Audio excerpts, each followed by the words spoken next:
ሎም መዓልትኻ ሕፅር ዝበሉ ኣዝዩ ኣገደስቲ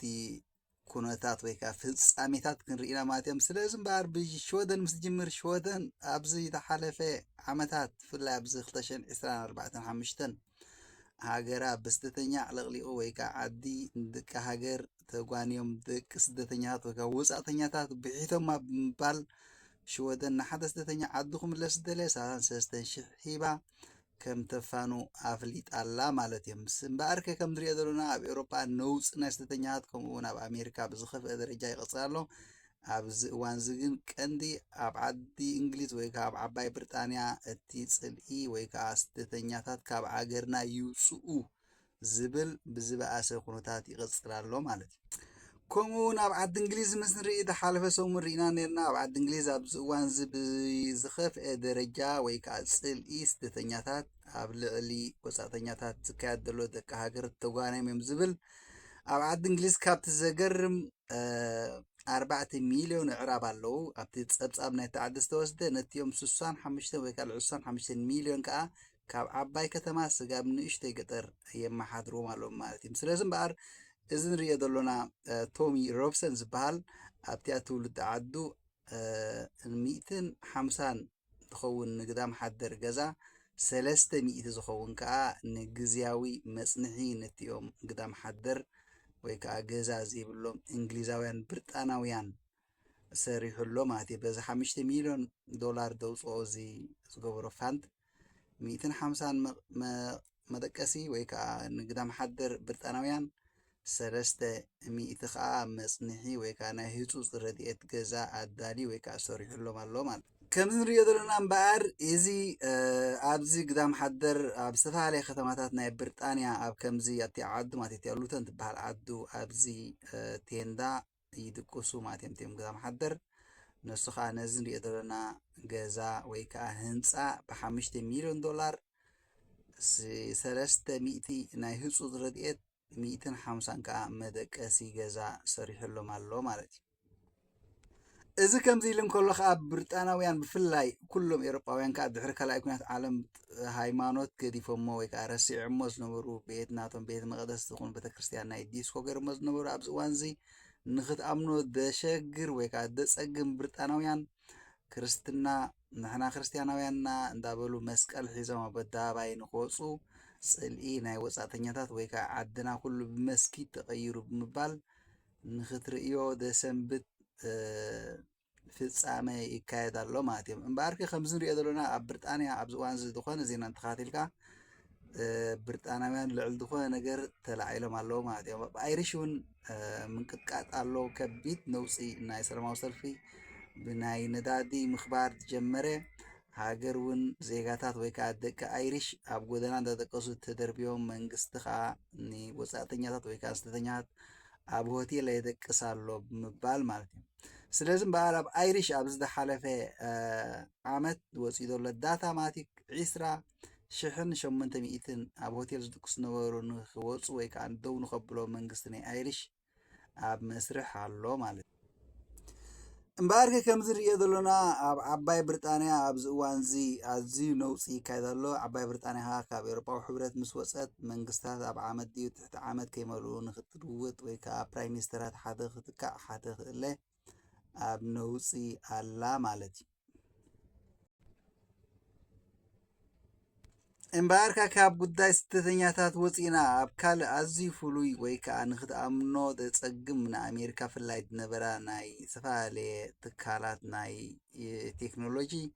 ዝትክእ እዚ ንሪኦ ዘለና ናይ ፈረንሳ ኮይኑ ንማይክሮሶፍት ዊንዶውስ ናብ ዝተፈላለየ ዝነበረ ዳታታት ቀይራቶላ ማለት እዩ። በዚ ንሪኦ ዘለና ማይክሮሶፍት ዊንዶው ኣብዚ እዋን እዚ ኤውሮጳዊ ሕብረት ናቱ ዳታ ገይሩሉ 2011 ጀመረ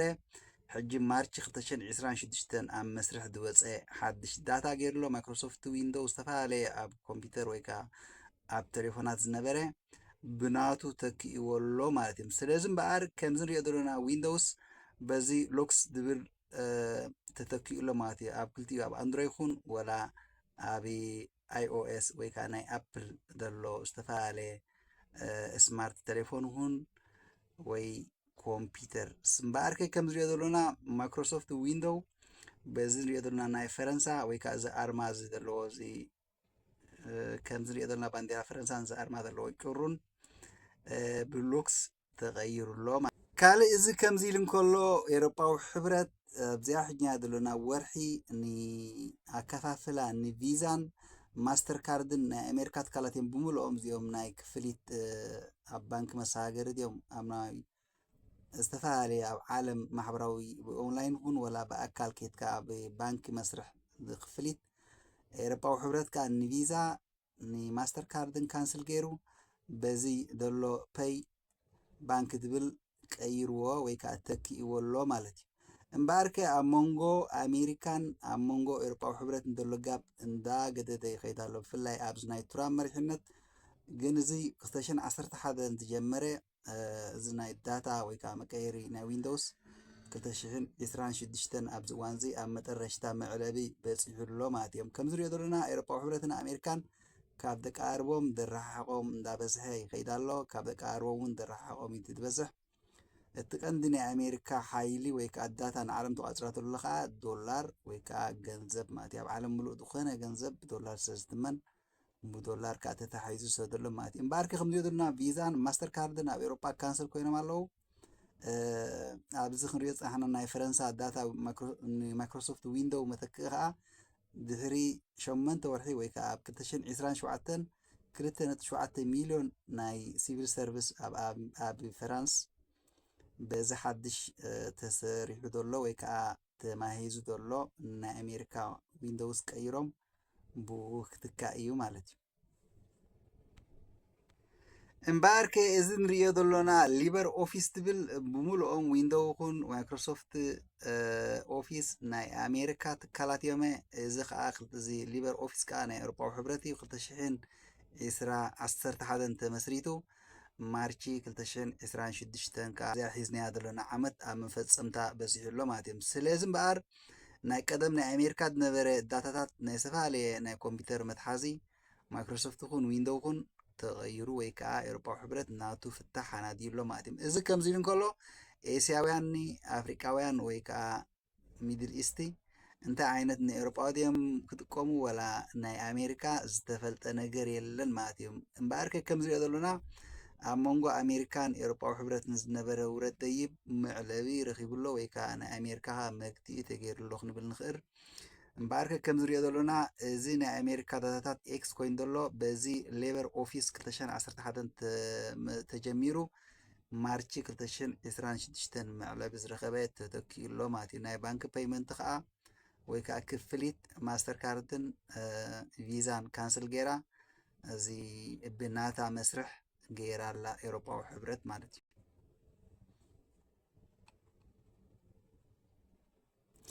ማይክሮሶፍት ዊንዶው ድሕሪ ገለ ኣዋርሕቲ ዓመታት ካብ ናይ ኤሮጳ ዳታ ክቕየር እዩ እዚ ከምዚ ኢሉ እንከሎ ኤሮጳዊ ሕብረት ናቱ ኣለዎ ኣብ ውትድርና ዝጥቀመሉ ናይ ኣማዞን ነሱ እውን ቀይሩ ብናቱ ሶፍትዋየር ቀይርዎ ኣሎ ማለት እዩ ብናይ ኣሜሪካ ዘሎ መስርሕ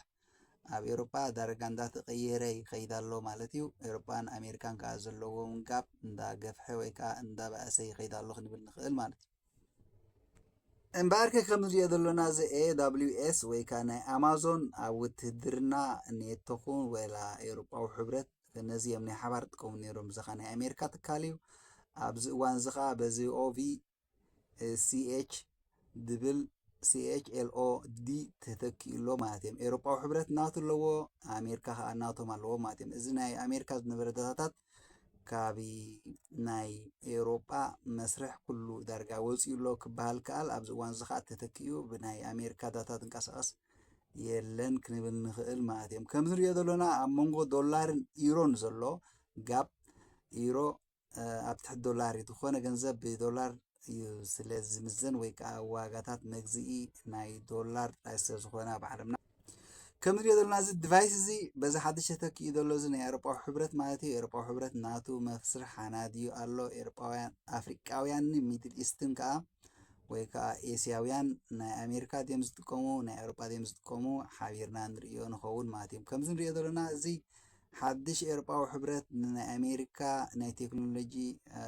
ኣቑሑት ተኪኦም ብናቶም ዝቕይሩሉ ዘለዉ እዋን እዩ ኤውሮጳውያን ንሕና ላዕላውነት የብልናን ምክንያቱ ኩሉ ናይ ኣሜሪካ ሰብ ዝኾነ ኣሜሪካ እንደለት ጠልፎ እንደለት ተዓፅቦ